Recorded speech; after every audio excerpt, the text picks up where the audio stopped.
Good afternoon, groovy citizens, and happy Winning Wednesday. It's the middle of the week, so you know what that means.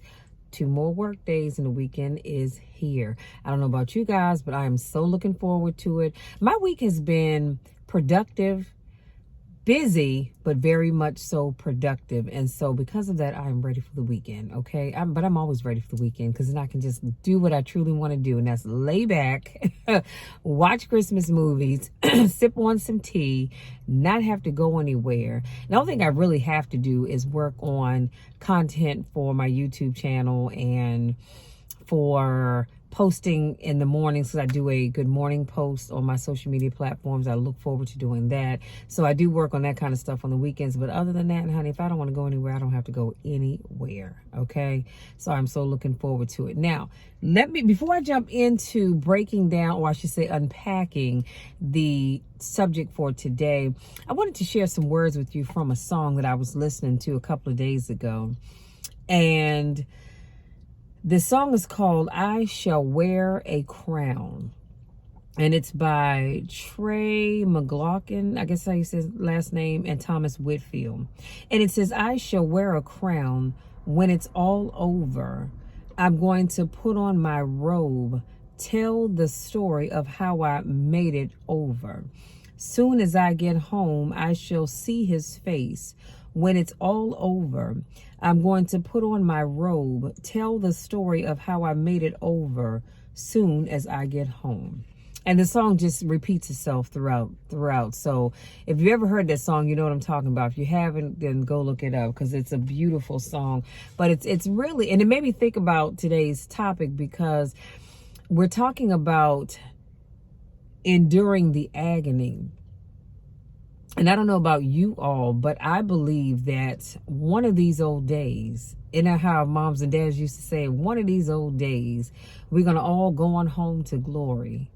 And you're going to, as the song says, put on your robe and tell the story of how you made it over. And as I was listening to this song, I thought about this topic, that you can endure the agony. See, you have to endure the agony to make it over. Come on, somebody. That was your shout moment right there. To make it over. And so that's why I wanted to share that.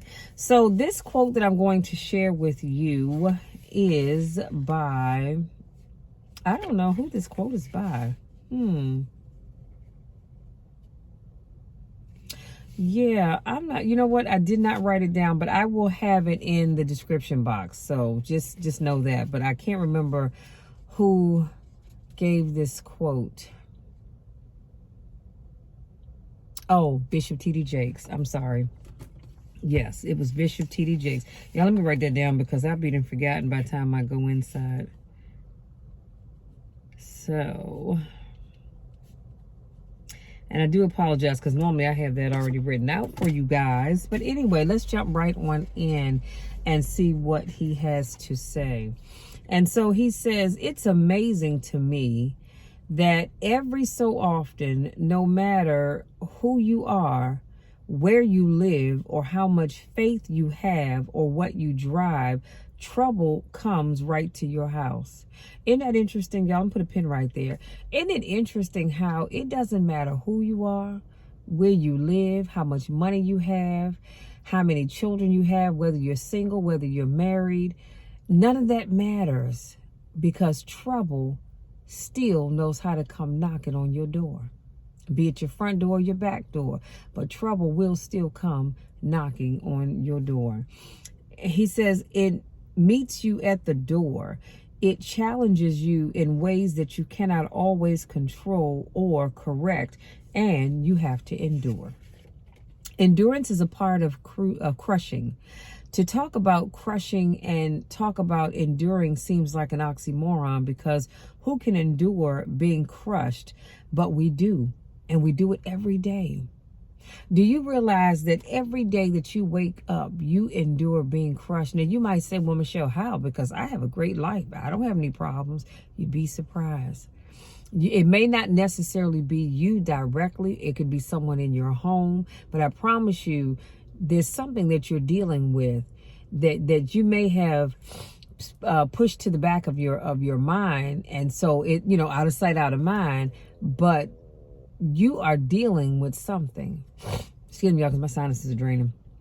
But we do it every day. We endure every single day. That's why you're able to get up every day and go into a job that you probably cannot stand. I don't want to use the word hate, but you probably cannot stand, with coworkers that just get on your last good tomato peeling nerve. But you have to go in there every day and you have to put that smile on and pretend like you want to be there. You know why? Because we have learned to endure the agony that comes about on a daily basis. I might have to close my my top because stuff is blowing in. So he says, we are crushed in ways that people cannot see. Did I not just say that?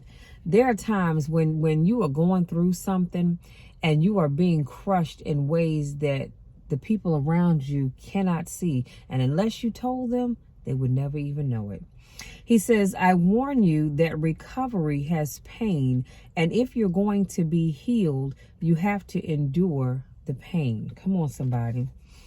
Crushing is the idea and the notion that life does not stop to accommodate your comfort. My back is itching, excuse me.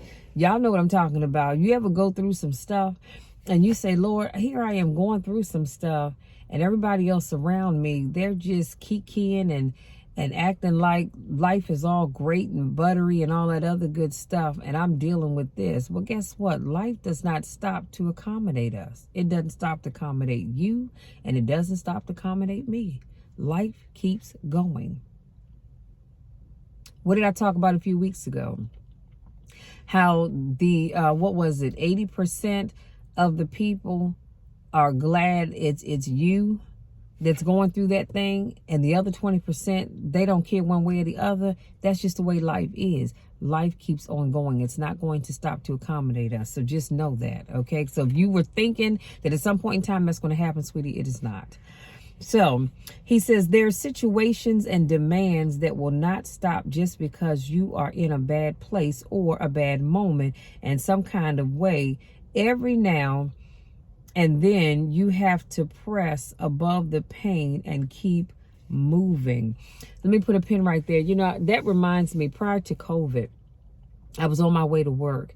And my left knee, when I tell you, oh my goodness, it was just killing me, okay? And it was such that every so many steps, I would go to step and my knee would say, hold up, give me a second now. But the rest of your body's trying to keep going. And that would just make it hurt even worse. But I had to endure. Why? Because I had to go into the office. I had to go to work. I couldn't just sit at home. And so you see all these people running, because in the subway station, child, people are always running for the train. And I get it. They're trying to either get to work on time or they're trying to get home. But people are running past you and you're like, Lord, please don't let these people bump into me or knock me down, because I'm going to have to go off and act a fool up in this metro station. But, you watch life just go past you, as I talked about a few minutes ago. And nobody seemed to care that I was having an issue with my knee. Nobody stopped and said, hey, do you need some help? Are you okay? Nobody. You know why? Because people are too wrapped up in what they're doing. So that's why you have got to overcome whatever that thing is that you're dealing with, because life is not going to stop to accommodate you. It is going to keep right on going. And you will still be in that same spot trying to fix whatever it is that you have going on. So you need to understand that. I mean, truly understand that as you move on with your life. I digress. Excuse me. This is the kind of thing that Jesus teaches us in the Garden of Gethsemane. When the great drops of blood began to come through the very pores of his skin, he teaches us the agony of going forward. Let me put a pin right there. I have to put a pin right here, because that's your shout moment right there. Can you imagine? Can you imagine Jesus on this cross? He is nailed to this cross. He's got stakes through the palms of his hands. He is nailed to this cross. He has got to be in so much pain. And if I'm not mistaken, they were through his feet as well. But he's got to be in such excruciating pain. And all he wanted to do was just get down and find relief. But he knew that he could not. He was on an assignment. He was sent there to push forward for us. God died on a cross, not for himself. Come on, somebody, but for you and I, so that we may have a better life, so that we may have everlasting life, so we may have all that the Bible says that we have and will have. But he very easily could have gotten down to save himself. How many people do you know? Let me ask this question. How many people do you know would have gotten down off that cross? See, because I'm going to tell you a little story. I love you all. I truly do. My hand to God, I love each and every one of you. Many of you I've never even met before, but I love each and every one of you.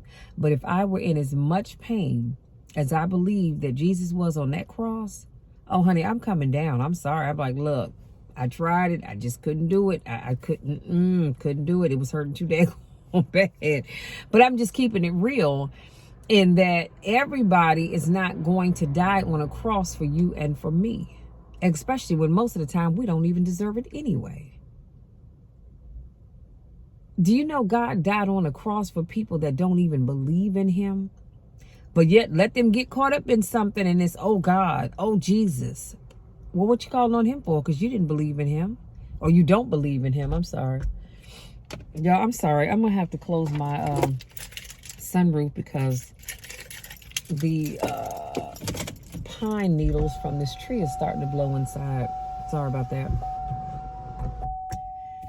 So I digress. What was I saying? But I was talking about how he was up there on that cross, and he knew that, like I said, he was on an assignment, and he had to move forward with the plan as it was laid out, so that he could die for you and for me, to save us, individuals that didn't even really deserve it. Come on, somebody. Y'all, let me move on.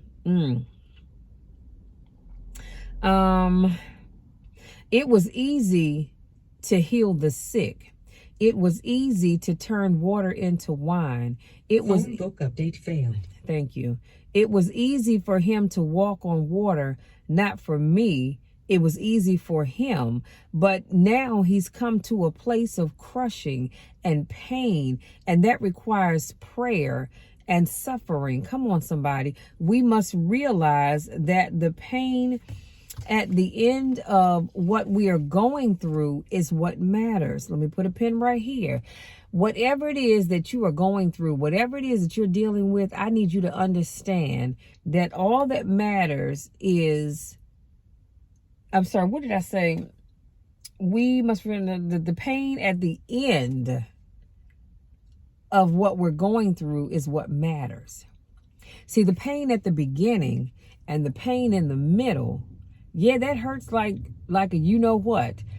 But what really matters is the pain at the end, because that pain at the end says, okay, you know what? This is about to be over with. I've endured the worst part.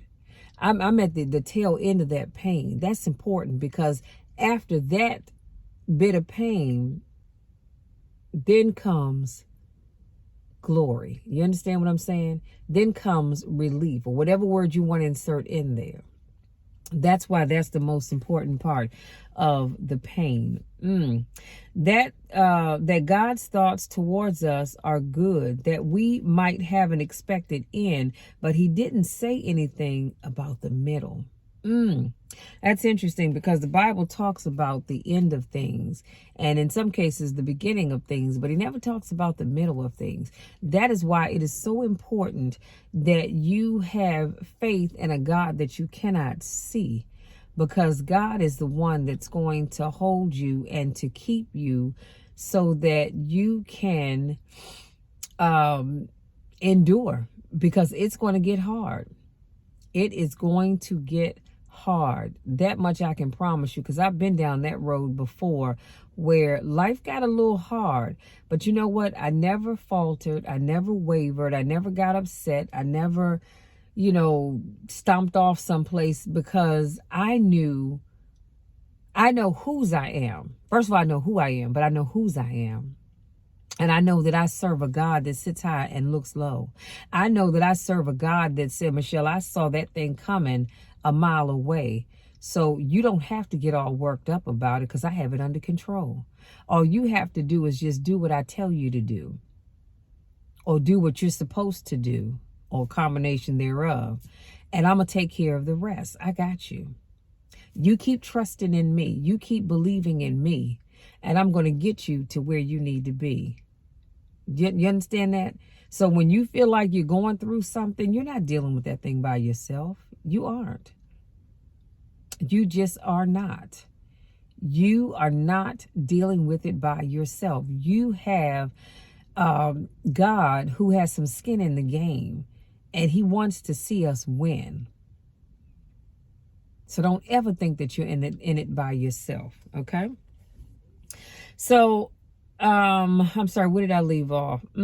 And so as we endure the pain and go through the agony like being misunderstood, agony of not feeling loved, agony of being underemployed or unemployed, or agony of losing a job or a spouse or a loved one. I mean, real agony. See, unless you've gone through any of the things that I've named, sweetie, you have not known real agony. I know closing your finger up in that door hurt like I don't know what, but that's nothing compared to the things that I just named. And they'll be in the description box. And then he says, I'm not talking about you lost your parking space. I'm talking about real agony that tries your soul, that pushes you to the breaking point, that you feel like you're going to bleed through your skin. You have to know that that does not mean that you're not recovering. So even as you deal with the agony that you're going through, and you might experience a little blood loss, trust and believe, it doesn't mean that you're not recovering. You are recovering. It's just a process. See, we want to recover the way we want to recover. God says, I'm going to keep you together, but you're going to have to go through something. And that means every step that you take, every step, there's going to be something new. And each step may feel a little worse than the last one did, but eventually you're going to get down the end of that pathway and you're going to make it to wherever it was that you were trying to get to. But there's going to be some agony involved in trying to get there. That's what I'm trying to get you all to understand today. Then he says that recovery hurts too. Counseling hurts, therapy hurts, confronting old issues, come on somebody, and digging out old wounds. That's hurtful stuff and difficult to talk about. But if we don't get to the root of it, we'll never be well. Sometimes God allows us to go through surgery, and the recovery period may take a while, but that doesn't mean that we're not getting better. What does it mean? What it does mean is that once you make a commitment to go through the process, you have to be prepared to endure the pain. Let me put a pin right there. As I say that, I want you all to do me a huge favor, and I want you to send up a prayer for a good friend of mine. His name is Brian, and his grandmother was having surgery today. And I just want you to pray for a successful surgery and a speedy recovery.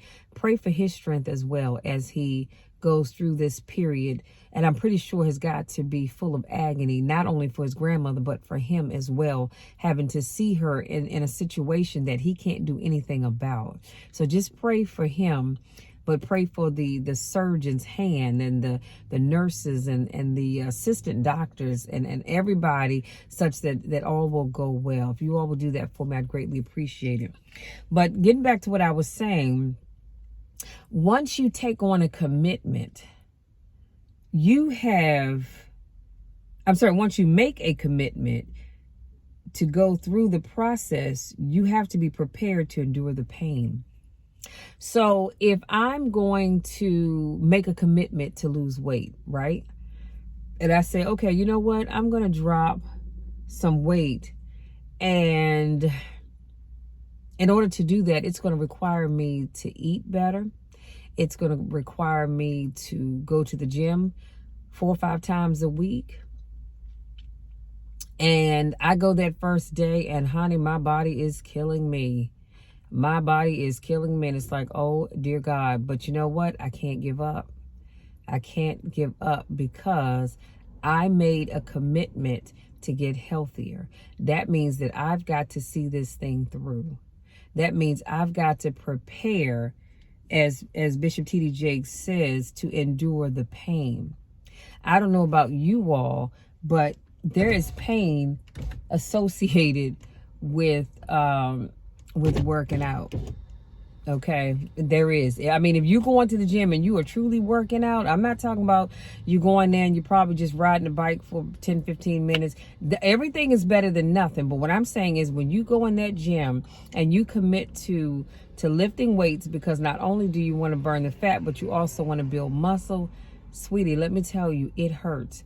I can remember so many days, just like it was yesterday, when I decided that I wanted to get into becoming a competitive power lifter. And once I realized what I was committing myself to, it was a lot. It was a lot because those workouts, they hurt. OMG.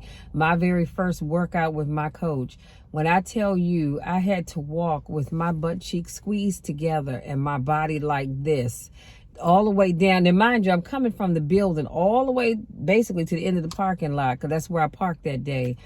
And I was hurting so bad that when I got in my car, I boo-hooed. You hear me? I boo-hooed and I boo-hooed and I boo-hooed. And finally I got myself together and I was able to go home.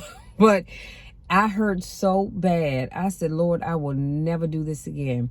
But that voice said, no, Michelle, you've got to keep going. You don't give up. You keep going. Yes, this hurts, but I'm pretty sure it's going to get better. It's like anything else. Once you start doing it, it gets a little easier. I'm not going to say it gets completely easier because it never did, but it got a little bit easier. And so every time we would meet and I would go and I would work out, and I mean, I gave my workouts 120%. And so when I left, my body felt all 120% of that pain. You hear what I'm saying? But I did not give up. You know why? Because I knew that I was committed to go through the process to be able to do something that I wanted to do. And that meant that I was prepared to endure the pain. And that's all I'm saying for you. If you are committing yourself to the process of starting your family, well, if you've never had a baby before, honey, let me tell you something. It hurts like I don't know what. I said I wasn't going to cuss today, but it hurts, y'all. It doesn't feel good at all. I'm trying to tell you. Anybody tell you, oh, it didn't hurt, they're lying. They are liars, okay? Because it hurts having a baby. You try to push this baby out of a hole that's probably about what, that big? Yeah, it does. It stretches, but it hurts. You understand what I'm saying?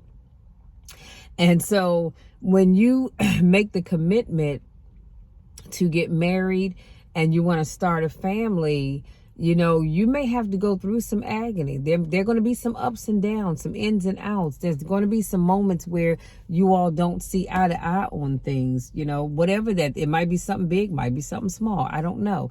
It could be that one of you is working and the other one isn't.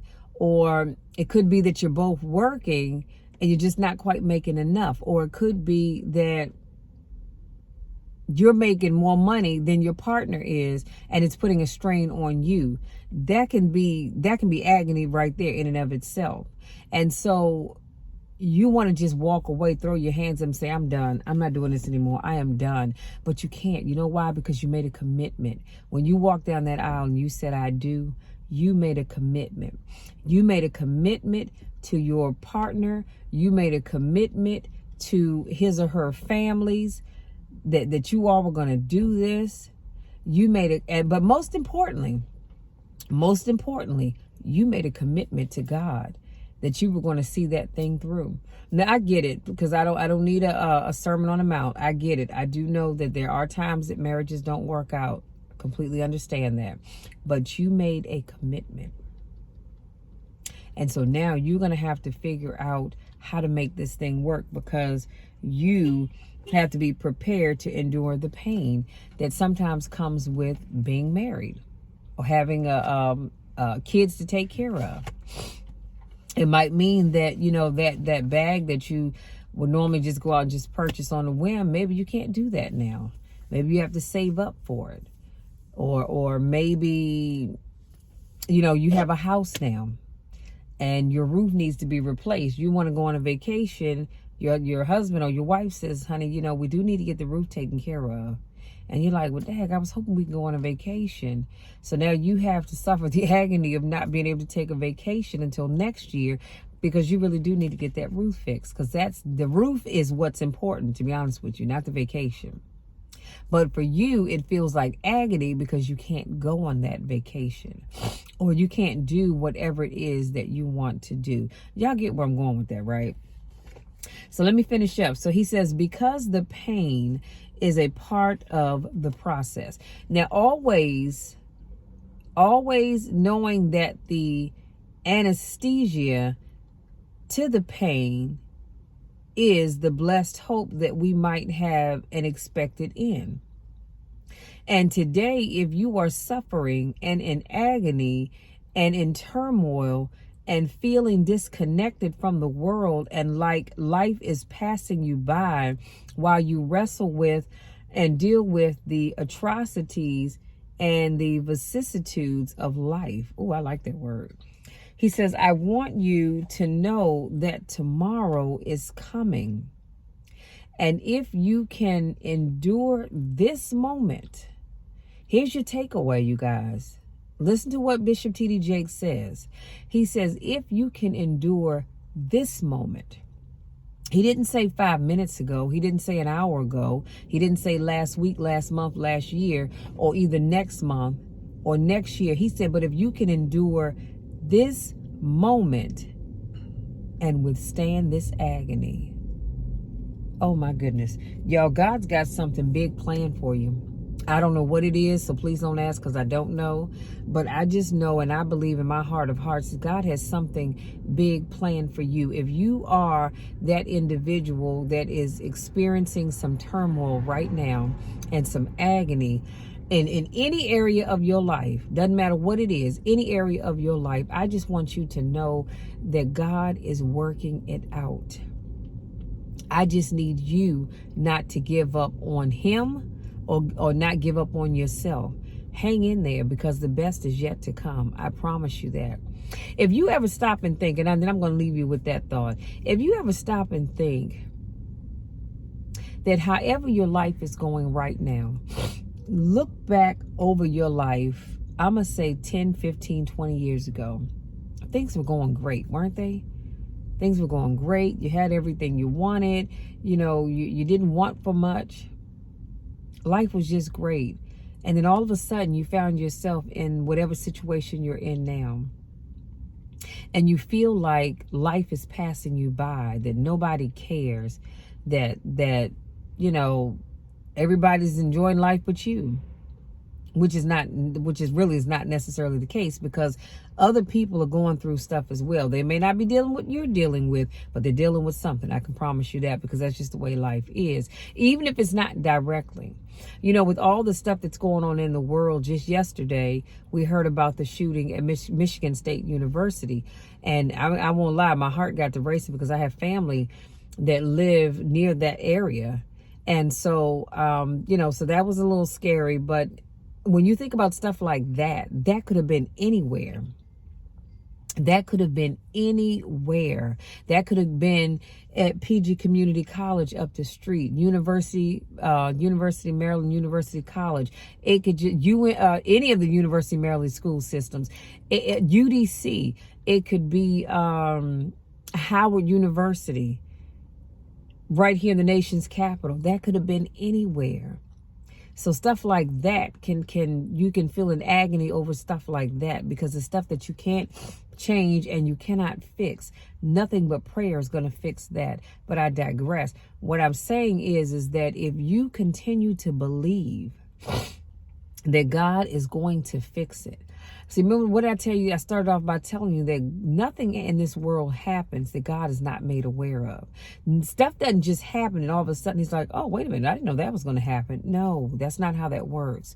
God is aware of everything that we say and do long before we say it. Do you know God knows what you're going to be doing 6 months from now? He knows what you're going to be doing a year from now. He knew last year what you would be doing right now at this particular time. You know why? Because he's all-knowing.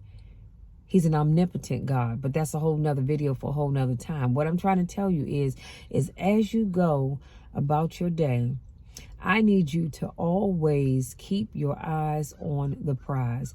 I need you to stay focused. I need you to continue to pray. And I'm not talking about just praying only when you get up in the morning. I'm talking about praying throughout the day. And staying connected with God. If you are a member of a church, great. You know, hopefully you're involved in activities and ministries in your church so that you have prayer warriors around you at all times. If you are not a member of a church, I would suggest that you might want to go and find one. And we're always happy to have you at Metropolitan Baptist Church here in Largo, Maryland. But I digress again. All I'm saying is you have to make sure that you continue to believe God, that you trust God. But most importantly, I need you all to, I need these two ladies to get the heck away from my car while I'm trying to talk. See the agony? Then we just talk about the agony, y'all. So anyway, yeah, I'm going to wrap this up because I see that they're going to try to overtalk me with their conversation. I know daggone well they had to have seen me sitting in the car. Maybe they didn't, I don't know. But anyway, I digress. As I was saying, continue to believe, continue to have faith. Don't give up on yourself. Don't give up on God, but don't give up on yourself either. You can handle it. Most of you all, whatever it is that you're dealing with, you've been down this road before. So don't act like this is new to you. And if he did it once, guess what? He'll do it again. But I guarantee you this time he's going to do it even better. So don't give up. Just hold on because the best truly is yet to come. But as the topic says, you can endure the agony. I promise you, you can endure the agony. Goes back to what's the story I always tell you guys about? The man with the pickaxe, and he's chopping away at the dirt, just chopping away at the dirt, and finally he just gets tired and wipes the sweat off his brow. He turns around and walks away, and what he didn't know is all he had to do was hit that dirt one more time, and the pot of gold that he was looking for was right on the other side of that thin wall of dirt. But guess what? He was tired. He couldn't deal with the agony of chopping away at that dirt anymore, and he gave up. When what he was looking for was right on the other side of that wall. So what I'm encouraging you all today is to hold on, don't give up, because you can endure the agony. And the best really is yet to come. But in order to get to the best, in order to get here to the best, I've got to go from here to get the best is here. I'm here, right? Well, guess what? I've got to take the steps, the necessary steps to get here, to get to the best.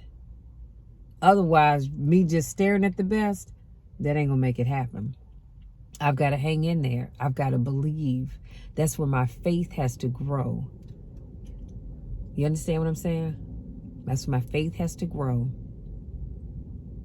so that I can get to the best, because you really can endure the agony. Don't let anybody tell you that you can't. I know that it feels like you can't sometimes. You know, it's so sad because I was talking to a friend of mine yesterday. We were talking about how you have young people that are going through, anybody really, but specifically young people that are going through stuff, regardless of what it is. And they just feel like they can't handle the agony of whatever that thing is anymore. And they decide to take their own lives. And it's so, so sad. I mean, it is just so sad, you guys. So all I'm saying is hang in there. Hang in there, because the best really is yet to come. But if you give up, you'll never know. Okay? Hang in there. because I love you all and I want to see you all succeed. I want nothing but the best for you. Hang in there. Okay? Promise me that. If you promise me that, I think I'm going to be all right. Listen, if this is your first time watching one of my videos, I want to say welcome. Thank you so much for joining me. If this is not your first rodeo, I want to say welcome back. Y'all know I miss you when I don't get a chance to see you. This subject right here is very passionate to me. Excuse me, y'all. My sinuses are killing me. Just because you see so many people who they're like a deer caught in headlights when the agony starts to set in and it becomes hard to take care of, or it becomes hard to handle, it becomes hard to live through. Or you might even have that mindset that says, I don't even want to live anymore. I understand that. I do. Trust me when I tell you, I do understand that. But I need you, not to give up, because somewhere somebody is counting on you. And so when you give up, you're not only giving up on yourself, you're giving up on all those people that are counting on you for whatever reason they're counting on you for. So think about that. Okay? You can endure the agony. I just need you to strap yourself in and hold on for the ride, because the best really is yet to come.